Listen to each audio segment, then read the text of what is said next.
Hi. You know, it's occurring to me just now that we're about to loop on me having done this for a year.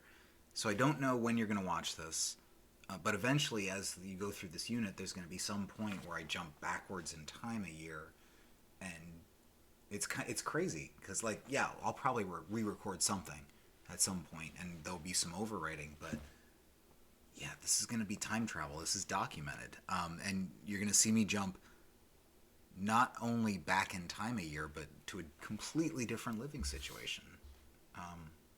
Which is just crazy to think about it and realize it.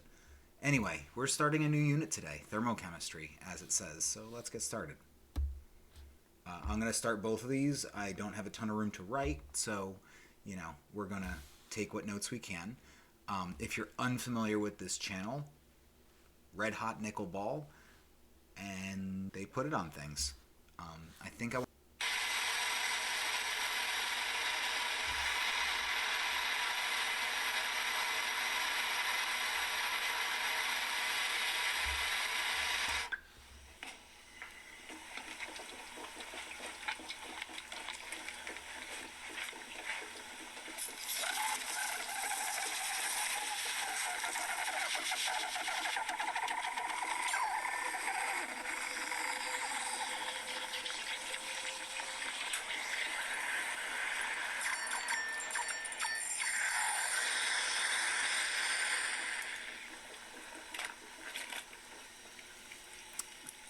That's certainly a lot to take in.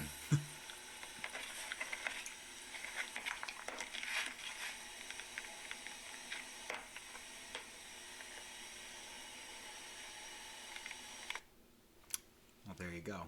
They've recorded a ton of those, so always fun to go dig into that. Short little videos of a red hot nickel ball. I did want to use this idea of something you're going to see somewhat in real life of this red hot nickel ball to talk a little bit about thermochemistry. Specifically, we're going to start by focusing on the second law of thermodynamics. It's shown right there. Basically, heat moves from hot to cold until hot isn't hot and cold isn't cold. When you have that situation where temperatures can change, and they do, you establish something called thermal equilibrium, and that's really just to say that the two temperatures are equal. Heat never stops moving. What happens is that when two objects are at the same temperature, heat moves back and forth between them equally. So you can kind of see like this image here, where you've got this torch, obviously there's heat going on. You're heating up this ball. It's getting red hot nickel ball. When you're putting it into the water and the ice, it's relatively clear that there's heat leaving the red hot nickel ball. Especially at the end of the ice video, you saw it was rolled off onto a table and the ball was caught without burning the flesh, right? Like this, if this touched you, would probably cause some damage. So there's a lot to unpack there with all these arrows that I've drawn. But before I get too lost on that, I did want to talk about one other thing while I'm here. I've never told you what fire is. I have a hard time defining what fire is, so I did what most people do when you're confused about something and you want to learn something. You go look at Wikipedia and you cross your fingers that no one's edited it to be incorrect. And you can see there's a definition for what fire is: the rapid oxidation of material in the exothermic, that's a lot of word, releasing light, heat, and various products. And I think that's the simplest definition of what fire is. I've always defined fire as like the spontaneous release of heat and light, usually through a chemical reaction. But even reading this, it wasn't really what I determined is what I really wanted to define was what a flame was, which also I'd never thought to delineate flame versus fire, but flame is the visible gaseous part of a fire. All right, that makes sense. The glowing, gaseous, kind of gas, kind of not gas, that thing. That's the fire. And the real big thing that's important here is that this word exothermic keeps showing up. We've got heat, we've got light. Two things I did discover on this deep dive. One, that's what flame looks like in zero gravity. Look it up if you're interested. And two, I'm going to link this below. There's a PBS video that really digs into what fire is and where it all comes from and what it all means. Basically, inefficient flames are yellow because of black body radiation, which I didn't really think about until I saw that video. So I'll share that with you. Anyway, As a brief review talking about freezing and melting to relate it back to what we saw with the red hot nickel ball, if you remember in our last video, this process that you're seeing happen here, this is a bubble, it's a solution, it's freezing, but don't forget that it starts off as a liquid and turns into a solid. And the reason that happens is that the particles slow down. A liquid becomes a solid when the heat gets transferred out of the liquid, slowing down the particles. So there's this whole component that we've been skirting around a little bit, heat, and its impact on the observable properties of your substance when it's transferred either to or from an object. This is what we're going to focus on today. The water freezes when the particles slow down. And don't forget, temperature is average kinetic energy, so basically when the temperature is low enough, freezing occurs. So if we want to think about it that way, when water freezes, the only way that temperature changes is to tie it back into our definition of heat. So if heat is energy transferred because of a temperature difference, and heat moves from hot to cold, and heat moving can change the temperature, really we need to think about all of these heat processes and these transfers in terms of how it's moving between two objects, or more than two objects. And thermochemistry is just that. It's tying in heat, thermo, and then the chemical reactions that we've been dealing with, we're now going to shed some additional light on. In terms of system and surroundings, right, these are our definitions for whatever process we're talking about. The system is always the object of focus, and then the surroundings is just everything else. I think in these four images, it would be beneficial to talk about the red hot nickel ball as your system to make everything consistent between the four pictures. We're going to define every thermal process, thermochemical or non-thermochemical, thermophysical, I guess, process as either exothermic or endothermic. Just like you've seen in other places, the prefixes exo and endo. Exo means outside, endo means inside. We're going to define exothermic as heat leaving the system and endothermic as heat entering the system. For each of these, I just want to draw an arrow to show the direction I think heat is moving in. Fires this release of heat, right? So obviously the red hot nickel ball is becoming both red and hot. So I would say that energy is moving into the red hot nickel ball. When you pick up the ball and move it, it's in the air at room temperature. So I'd say here that this is heat moving out of the red hot nickel ball. When it's put into water, it stopped being red. So I kind of think, based on what I know about black body radiation, it stopped being hot. And similarly, I'd say the same thing for the ice. There is such a thing as the Leidenfrost effect, which caused those laser sounds that you did hear. So in terms of our definitions of exothermic and endothermic, we can now label these processes. This one, heat is going in, so we're going to call it endothermic. This one, heat is leaving the system. This we'll call exothermic.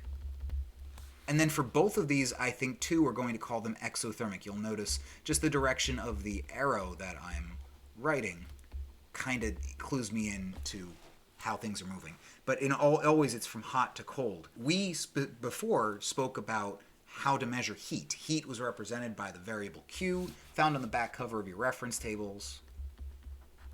The simplest formula, I think, for everyone to understand, the one that involves a change in temperature, is right there. Well, so here's what I want to talk about. So just as a reminder, the top image is endothermic, the bottom image is exothermic. So if we're relating TF and TI, for the endothermic process, it's becoming red and hot, so your final temperature will be greater than your initial temperature. For the endothermic process, it stops being red and stops being hot, so your final temperature is less than your initial. This is, of course, from the perspective of the system being the red hot nickel ball, or I guess just the nickel ball.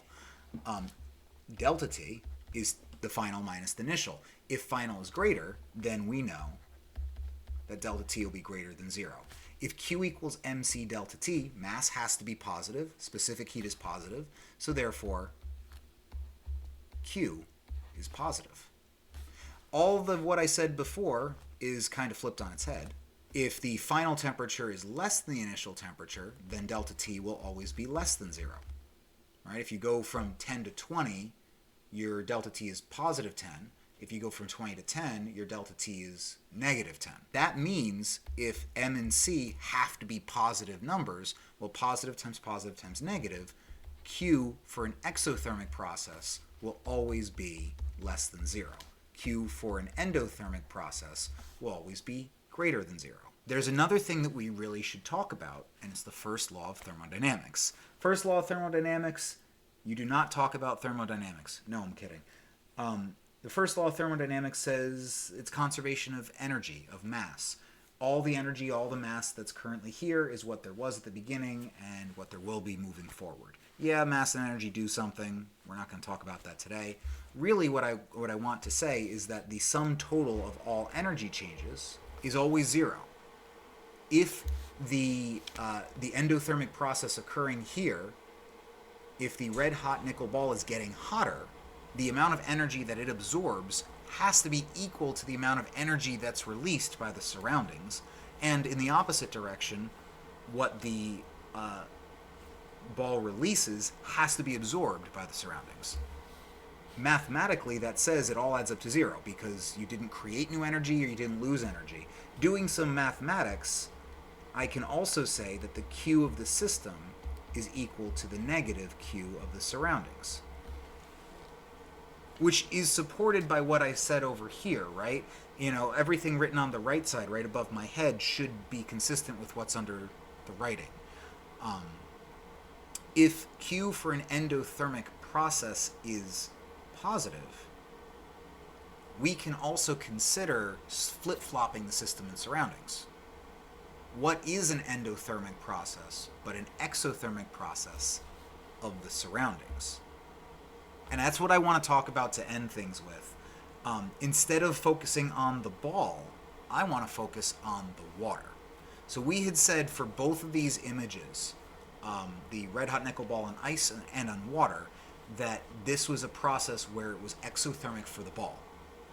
From the water's perspective, that means that energy is being released into it. So this is endothermic from the position of the ball, or of the water, I'm sorry. So now we can start to put this together. We've got a little bit of background. Now melting is from solid to liquid. Boiling is from liquid to gas. But I do want to add one more layer. You know, these are physical processes, but we can write them like chemical reactions. We're just not rearranging how the matter is built.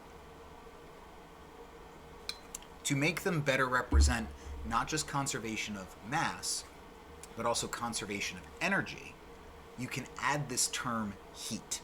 We're not measuring heat, we're not calculating heat yet, but you can still put this word heat to represent balancing things out. That is to say, the solid water cannot magically become liquid unless it absorbs the energy needed to make that transition. So what we're going to say is when you have an endothermic process, heat is going to be written as a reactant. In other words, the total energy represented by solid water and heat is the same as the amount of energy represented by liquid water, if that makes any sense. Similarly, for this endothermic process, we'll write heat over here. For freezing, which is the opposite of melting, we're going to flip this chemical reaction, but if we're flipping the chemical reaction, we have to flip the whole thing. So by extension, I can say that freezing is an exothermic process, which should make sense with everything we've said, right? We said that, you know, freezing happens when the water cools down enough and loses enough energy to slow down its particles enough to freeze, like when that happens. But I just said when the water cools down enough and releases energy. So freezing is an exothermic process, which is funny because exo, a lot of times people think means hot, but you put ice in the freezer to get it to freeze, which is a cold place. And that's really what I really mean to say is you need to start thinking about this devoid of temperature and a little bit more about just looking at heat. For condensation, that's a conversion from gas to liquid. So much like the case of flipping melting to freezing, we're going to flip boiling to condensation. I think heat has to be written as a product here. So that would make this exothermic.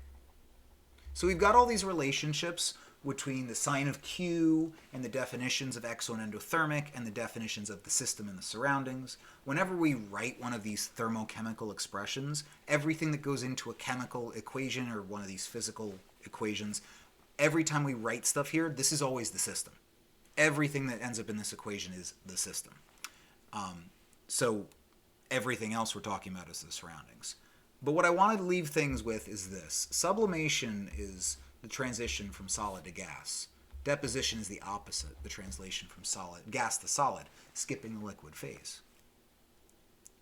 So based on what you see here, is sublimation an exothermic or an endothermic process? Is deposition an endothermic or an exothermic process? Things do change. I don't ask a lot of questions in my first few videos, but I'm glad I'm ending this one with a question. Thanks for watching.